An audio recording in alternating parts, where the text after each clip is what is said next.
दोस्तों ये बात आप जानकर शॉक्ड हो जाएंगे कि दूल्हा जिसके लिए सज बज रहा होता है, जिसके लिए गजरा पहन रहा होता है, बड़े बड़े महंगे महंगे सूट को पहन रहा होता है, दोस्तों को इनवाइट कर लिया है, अपने नास्त रिश्तेदारों को, सारे लोगों को बुला लिया है, 100 गाड़ियां बारात जाने के लिए रेडी हैं, हाईटेक डीजे द्वार पर बज रहा है, लोग नाच गा रहे हैं।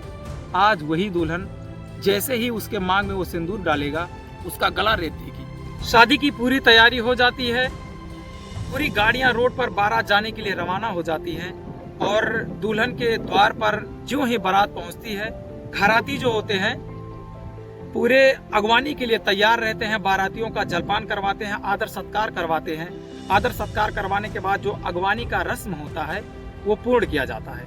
अगवानी का रस्म पूरा करने के बाद तुरंत ही कुछ समय बीतता है तो जयमाल का जो सिस्टम होता है उसके लिए बारातियों को इनवाइट किया जाता है और बारात में बहुत ही खुशी का माहौल रहता है, सारे दोस्त नाच गा रहे होते हैं। डीजे ले करके दुल्हन के द्वार की तरफ स्टेज पर जाने के लिए अग्रसर होती है और स्टेज पर जैसे दूल्हा और दुल्हन चढ़ करके एक दूसरे से नजर मिलाते हैं, दूल्हे के दोस्त भी सामने खड़े होते हैं और जैसे ही दूल्हा माला को निकाल करके दुल्हन के गले में डाल रहा होता है, तुरंत दुल्हन की नजर दूल्हे के बाएं कान की तरफ जाती है और जैसे ही बाएं कान की तरफ जाती है दुल्हन शॉक्ड हो जाती है और दुल्हन के शॉक्ड होने के बाद वो क्या करती है कि दूल्हे के हाथ के ओर अपना नजर डालती है। तो जैसे ही दुल्हन दूल्हे के हाथ की तरफ नजर डालती है उसका होश हवास गुल हो जाता है। इस नाते गुल हो जाता है,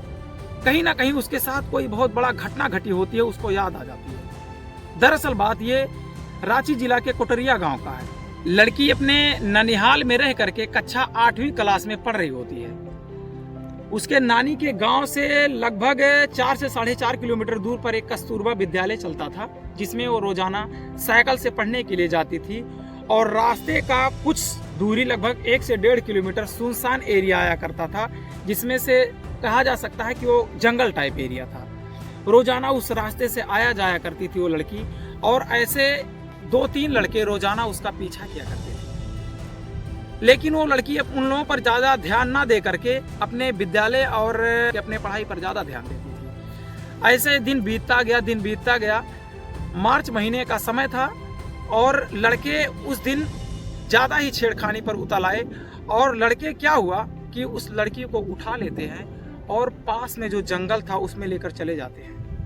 पास में जंगल में ले जाने के बाद उस लड़की के साथ रेप करते हैं और रेप करते समय लड़की के गले में एक लॉकेट रहता है जो थोड़ा डिजाइन टाइप रहता है, अंदर धारदार ऐसे कुछ बना रहता है और लड़की ना कुछ कर पाने की वजह से लॉकेट को खींचती है अपने गले से और उस लड़के के ऊपर वार कर देती है और लड़के के ऊपर वार करने पर उसके बाईं तरफ ऐसे कान लेकर के ऐसे कट जाता है और दूसरा वार जो करती है, लड़का बचाने का कोशिश करता है तो उसके हाथ को काट देता है और वो जख्म भारी होने के नाते उसका ब्लीडिंग ज्यादा होने लगता है और लड़के उस लड़की को छोड़ करके चले जाते हैं। उसका चेहरा वो लड़की इस नाते नहीं देख पाती है क्योंकि वो सारे लड़के मुंह में मास्क पहने रहते हैं। वो आती है नानी के घर और ये सारा वाकया सुनाती है। बात थाने तक जाता है, केस होता है, लेकिन आप जानते हैं कि गरीबों का केस सिर्फ फाइलों में दबा रह जाता है। यही केस अगर अमीर लड़कियों के साथ रहता तो आईजी, डीआईजी, एसपी, डीएसपी सारे लोग मिल करके छानबीन कर करके लड़के को कहीं ना कहीं दबोच लेते। वो गरीब लड़की होने के नाते वो केस को कुछ समय बीतने के बाद दबा दिया गया, ये कह करके कि तुम्हारी लड़की मर्गनंत कोई बात सुना रही है। समय बीतता गया और धीरे धीरे वो लड़की बालिग हो जाती है।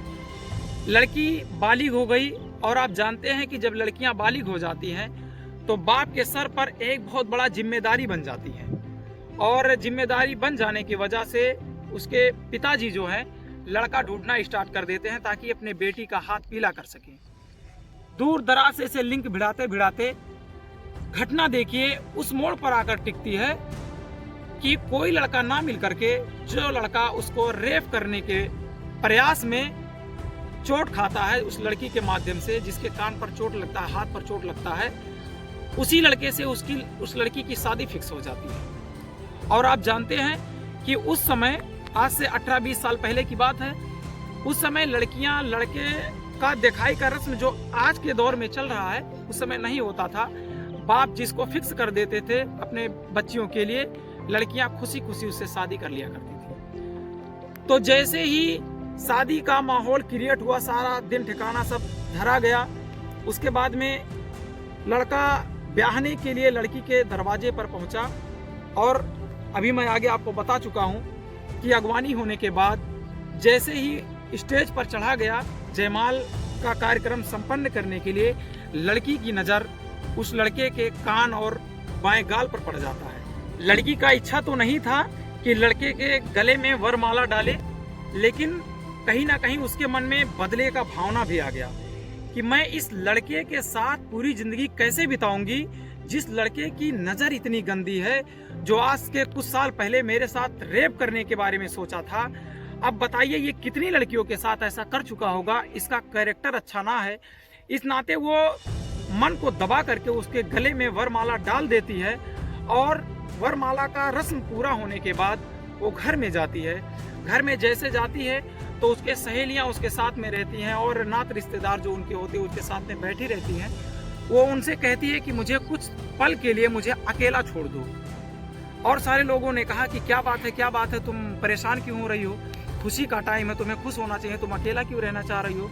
तो उसी में से कुछ जैसे उम्रदराज की औरतें जो होती हैं वो कहने लगी रहने दो, बच्ची है, हो सकता है इसका मन थोड़ा भर रहा हो तो अकेले में छोड़ना उचित है, इसको अकेले छोड़ दो, हो सकता है इसका रोने का मन हो, ये रो लेगी अकेले।